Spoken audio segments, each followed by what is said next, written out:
Assalamualaikum warahmatullahi wabarakatuh. Selamat siang anak-anak, semoga kita dalam keadaan sehat selalu. Hari ini Ibu akan menjelaskan tentang hadis. Karena pertemuan kemarin anak-anak sudah belajar dan menganalisis tentang penjelasan Al-Quran dan lain sebagainya, maka hari ini Ibu akan menjelaskan tentang hadis. Baik anak-anak, langsung saja simak penjelasan Ibu sebagai berikut, G.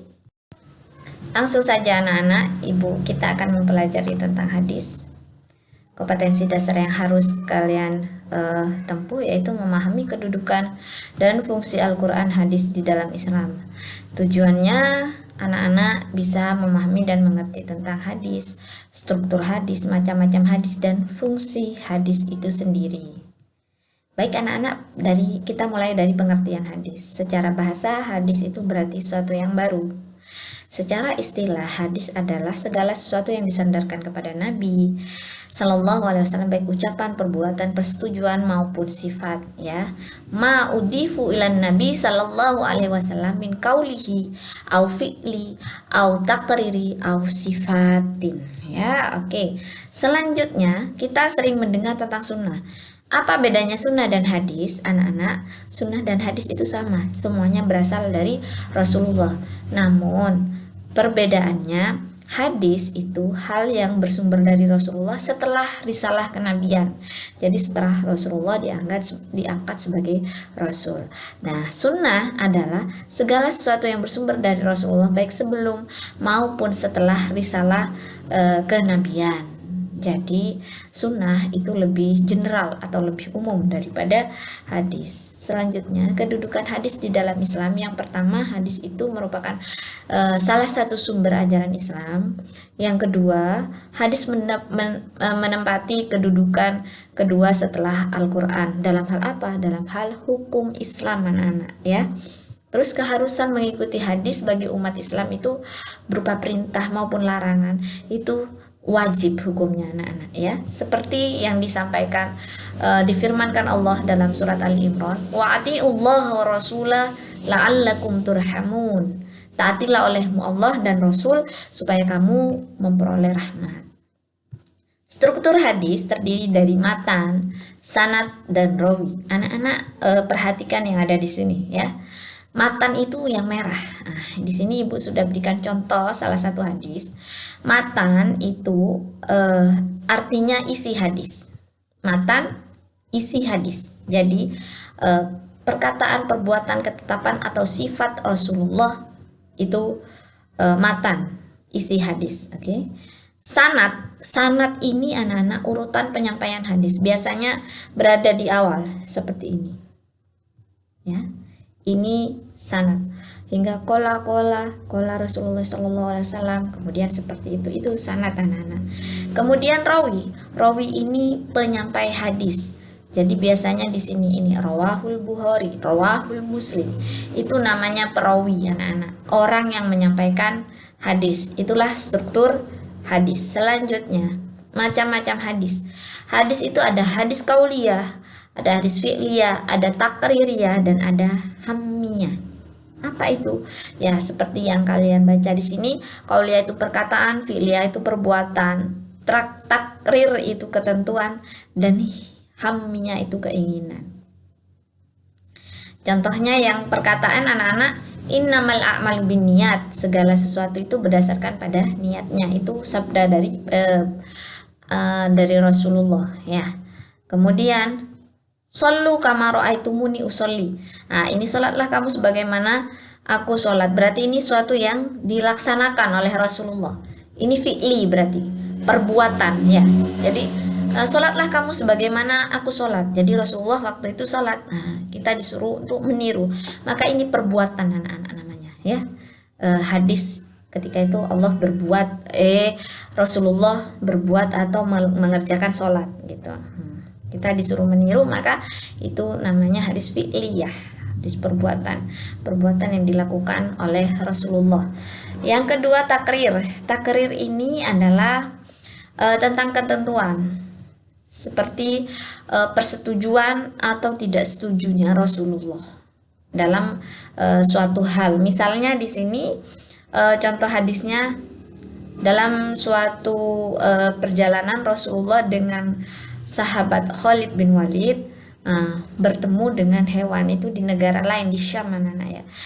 Kemudian Khalid bertanya kepada Rasulullah, Rasulullah, mengapa kamu tidak makan ini? Dihidangkan sebuah hidangan hewan semacam yang tidak ada di negeri Rasulullah. Rasulullah tidak memakan hewan itu, enggan untuk memakannya. Namun Khalid bin Walid bertanya kepada Rasulullah, apakah ini haram ya Rasulullah? Maka Rasulullah menjawab, la walakinahu laisa fil aradil qaumi kulu fa innahu halalun. Tidak, hanya saja binatang ini tidak ada di negeriku, makanlah, sesungguhnya dia adalah halal. Nah, ini adalah persetujuan Rasulullah, salah satu contohnya. La atau na'am, anak-anak ya, itu persetujuan atau tidak setujunya Rasulullah kepada suatu hal, itu juga termasuk hadis Rasul yang harus kita ikuti. Oke, yang ketiga hamiyah, keinginan. Nah, keinginan itu berarti Rasulullah bercita-cita untuk melakukan hal itu namun belum sempat, seperti itu. Tapi itu dikatakan oleh Rasulullah. Nah, namanya itu hadis hamiyah, hadis keinginan Rasulullah. Nah, contohnya faidza kana al-amul muqbal sumna yaumut tasi'ah. Ini berkenaan anak-anak dengan puasa Asyura dan Tasu'ah. Waktu itu Rasulullah pada 10 Asyura Rasulullah puasa 10 Asyura. Namun para sahabat itu bertanya, ya Rasulullah, ya 10 Asyura ini bukan hanya diperingati atau bukan hanya umat Islam yang puasa, namun orang-orang Yahudi, Nasrani semuanya puasa Rasulullah. Makanya Rasulullah mengatakan, oh, tahun yang akan datang insya Allah aku akan berpuasa pada hari ke-9. Jadi karena hari ke-10 orang-orang Nasrani, orang-orang Yahudi juga berpuasa, maka Rasulullah bercita-cita untuk tahun depan akan berpuasa di hari ke-9. Ini namanya keinginan Rasulullah.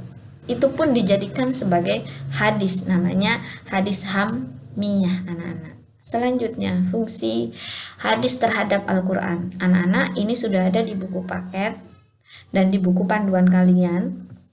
Fungsi hadis terhadap Al-Quran yang pertama, mengukuhkan hukum yang sudah ada dalam Al-Quran, merinci ayat Al-Quran yang mujmal atau yang umum, menetapkan hukum yang belum terdapat dalam Al-Quran, dan membatasi keumuman ayat Al-Quran. Berikut penjelasannya. Fungsi hadis terhadap Al-Quran yang pertama, mengukuhkan umumnya ayat yang sudah ada dalam Al-Quran. Contohnya, wa qadha rabbuka alla ta'budu illa iyyahu wa bil walidaini ihsana. Ya, mengukuhkan hukum yang sudah ada. Ini hukum Al-Isra ini, wa qadha rabbuka alla ta'budu illa iyyahu wa bil walidaini ihsana. Ini artinya anak-anak, Tuhan telah memerintahkan supaya kamu jangan menyembah selain Dia, dan hendaklah kamu berbuat baik kepada ibu bapakmu. Ya, ini surat Al-Isra ayat 23. Nah, maksudnya hadis mengukuhkan hukum yang sudah ada ini, Rasulullah mengeluarkan hadis, qala Rasulullah SAW, berkata siapa Rasulullah SAW, ridho Rabbi fi ridho walidain wa sahatuhu fi sahatihima. Ridho Tuhan terletak, ridho Allah terletak pada ridho kedua orang tua, dan murkanya terletak pada kemurkaan kedua orang tua. Hadis ini anak-anak menguatkan surat Al-Isra ayat 23 ini. Qadha rabbuka alla ta'budu illa iyyah wa bil walidaini ihsana wa bidzil qurba. Ini menguatkan anak-anak ya. Jadi hadis ini ridho Rabbi fi ridho walidain itu menguatkan surat Al-Isra. Itu namanya salah satu fungsinya hadis. Yang kedua, merinci ayat Al-Quran. Jadi salah satu fungsi hadis yang lain, merinci ayat Al-Quran. Contohnya, ini ada Al-Jumu'ah ayat 9. Ya ayyuhalladzina amanu idza nudiya lis-sholati min yaumil jumu'ah fas'au ila dzikrillah. Hai orang-orang yang beriman, apabila diserukan untuk menunaikan sholat Jumat, maka bersegeralah kamu kepada mengingat Allah. Maksudnya di sini kita fokus kepada orang-orang yang beriman. Kalau yang dimaksud dari ayat Al-Jumu'ah ini orang-orang yang beriman, berarti anak kecil yang beriman, orang sakit yang beriman, semuanya wajib untuk datang ke masjid. Karena fas'au ila dzikrillah. Jadi maka bersegeralah kamu kepada mengingat Allah. Maka ini diwajibkan semua ke masjid. Kalau misalnya kita lihat pada siapa yang diperintahkan Allah, yaitu orang-orang yang beriman. Namun dalam hadis Rasulullah ya, Rasulullah itu merinci ayat Al-Quran tersebut anak-anak. Siapa yang dimaksud dari orang-orang yang beriman itu? Nah, ini hadisnya. Al-jumu'atu haqqon wajibun ala kulli muslimin fi jamaah illa arba'ata abdun, illa arba'ata, kecuali 4 ya, abdun mamluk au imra'atun au sobiun au maridun. Maksudnya apa? Sholat Jumat itu wajib bagi setiap orang muslim dengan berjamaah ya. Namun kecuali untuk 4 golongan, kecuali 4 golongan. Jadi oleh Rasulullah itu dijelaskan orang yang beriman di sini ini anak-anak, orang muslim yang di sini ini sama, tapi kecuali kepada 4 golongan, yaitu hamba sahaya, abdun mamluk, au imro'atun atau perempuan, atau sobih ini anak kecil atau bayi, atau maridun orang yang sakit. Ini tidak wajib untuk melakukan sholat Jumat. Nah, hadis di sini merinci ayat Al-Quran yang mujmal, yang umum. Ya ayyuhalladzina amanu, orang yang beriman ini umum anak-anak. Nah, dijelaskan oleh Rasulullah, ya orang muslim yang beriman, tapi kecuali yang 4 orang, yang 4 golongan, ya ini hamba sahaya, perempuan, bayi, dan orang yang sakit boleh untuk tidak ke masjid. Oke, selanjutnya fungsi hadis yang ketiga yaitu menetapkan hukum yang belum ada di dalam Al-Quran. Apakah ada di dalam Al-Quran hukum yang tidak ada di dalam Al-Quran? Apakah ada? Bukannya Al-Quran itu lengkap? Ada anak-anak ya. Ini salah satu contohnya. Ayat Al-Maidah ayat 3 ya. Wa hurrimat alaikumul maitatu wadzamu walahmul khinzir wa ma uhilla li ghairillahi bihi. Di situ dijelaskan diharamkan bagimu memakan bangkai, darah, daging babi, dan hewan yang disembelih bukan atas nama Allah. Oke. Rasulullah Shallallahu Alaihi Wasallam dengan hadisnya menjelaskan ini anak-anak ya. An-Nabi Shallallahu Alaihi Wasallam qala kul zina minasiba'in fa'aqluhu haramun, rawahul Muslim. Memakan semua yang bertaring. Zina yang bertaring ini tidak dijelaskan di sini anak-anak. Di sini cuma dijelaskan babi, darah, bangkai. Sesuatu yang bertaring tidak dijelaskan, maka dijelaskanlah oleh Rasulullah menetapkan hukum yang belum ada. Memakan semua yang bertaring dan binatang buas adalah haram. Nah, ini penjelasan Rasulullah menguatkan atau menambah hukum yang tidak dijelaskan dalam surat Al-Maidah ayat 3 ini.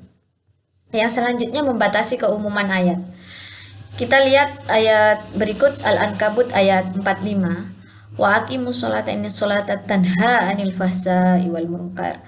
Wa aqimus sholata innas sholata tanha 'anil fahsya'i wal munkar ya. Sesungguhnya sholat itu mencegah dari perbuatan-perbuatan yang keji dan mungkar. Ini keumuman ayat. Kemudian untuk membatasinya ya, membatasi keumuman ayat tersebut bagaimana? Sesungguhnya salat itu mencegah dari perbuatan keji dan mungkar. Aqimus sholat, maka dirikanlah sholat ya. Maka dirikannya sholat ini, akim sholat, berdiri sholat, disuruh didirikan. Bagaimana cara mendirikan sholat? Oleh Rasulullah dibatasi keumumannya. Shollu kama ra'aitumuni usolli. Sholatlah maka seperti aku sholat. Sholat yang bagaimana? Itu di Al-Ankabut masih ada pertanyaan. Sholat yang bagaimana? Maka Rasulullah pun dari keumuman ayat tersebut membatasi, yaitu sallu kama ra'aitumuni usolli. Demikian anak-anak penjelasan dari Ibu. Sekian, terima kasih, semoga bermanfaat. Assalamualaikum warahmatullahi wabarakatuh.